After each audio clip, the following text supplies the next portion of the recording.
you know, this isn't as easy when you're not pissed off all the time.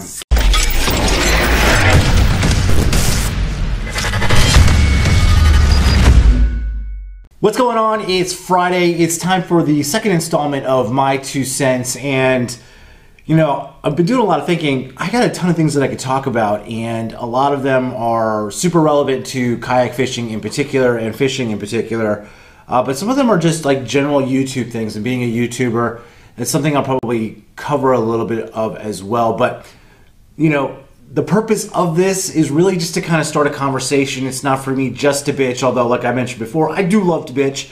But there's just certain things that go on in our communities, specifically the fishing community and the YouTube fishing community, that it just seems like these are like common problems, and I'm not the only person complaining about them, but I'm the only person who's willing to talk about it. So this is my weekly chance to lose friends and subscribers. How fun is that? So maybe gain a few along the way. But this week I want to talk about the definition of a kayak. Now,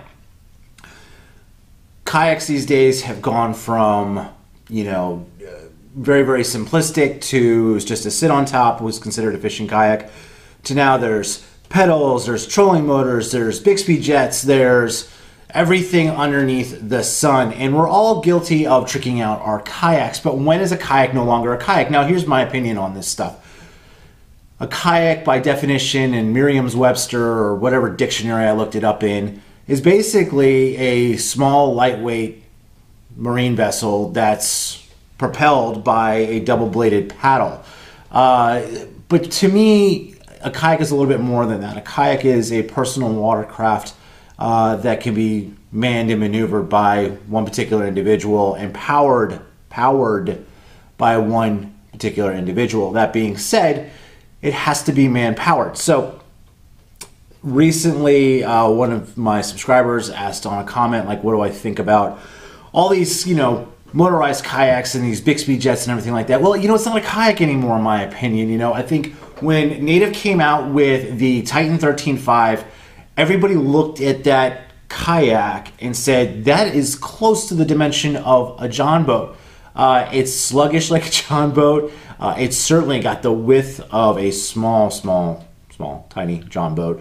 But the size and the girth of the whole entity of that boat was just kind of like, what are we getting into here? This is no longer a one-person maneuverability kind of watercraft. So here's the deal. A lot of major kayak tournaments do not allow motors. Some of them do.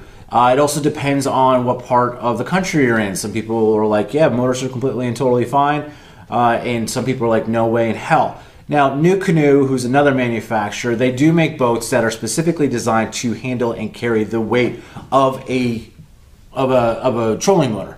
And so, and a lot of people do put them on there. And look, if you're going to do that, I'm totally fine with that. We can fish all day together. But part of the challenge of being a kayak fisherman is actually the positioning of the boat in not even, you know, an inclement climate, but like in any kind of weather. So, you know, one of the things about people that I talk to them a lot about getting into a pedal kayak out of a paddle is that, like, it's not so much that I'm going to go a farther distance in the pedal kayak. It's not so much that I'm going to get there faster, because typically you're not going to get there that much faster anyways. It's the ability to position the boat when you're casting.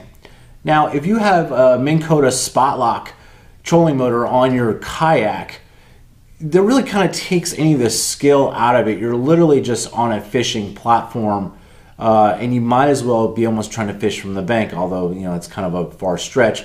Obviously, you're still in a kayak, or a canoe for that matter. But here's my take on this stuff. If you're going to put a motor on a kayak, it's no longer a kayak. It's just not. It shouldn't be allowed to be fished in any tournament, in any situation. I don't care if, like, you know, it's an open launch and you have to go check in, and, you know, someone says, well, he's got a 5 mile to the check-in and he can use his trolling motor. You're not allowed to use it. You're no longer a kayak. You are I said something the other day, you are more or less along the lines of a mini John boat. So for those of you concerned or even caring about my opinion on this, it's, if you once you put a motor on a kayak, it's no longer a kayak, and you should not be allowed to fish any of the tournaments. And honestly, if you're fishing with your friends and you're the only one who's got a trolling motor, then I don't know. Do they really want to fish with you? Now, I know a bunch of guys that have trolling motors on their kayaks, and they fish together a lot of times, but they also fish with us too as well. But there's no real reason to have one. It's hard to do these things when you're not as pissed off as the topic as you like to be. There's a couple of things that I wanted to talk about, but I was swayed not to. So I'm going to continue to do these things. I might not do them on Friday because Friday I'm kind of actually in a good mood because it's close to the weekend.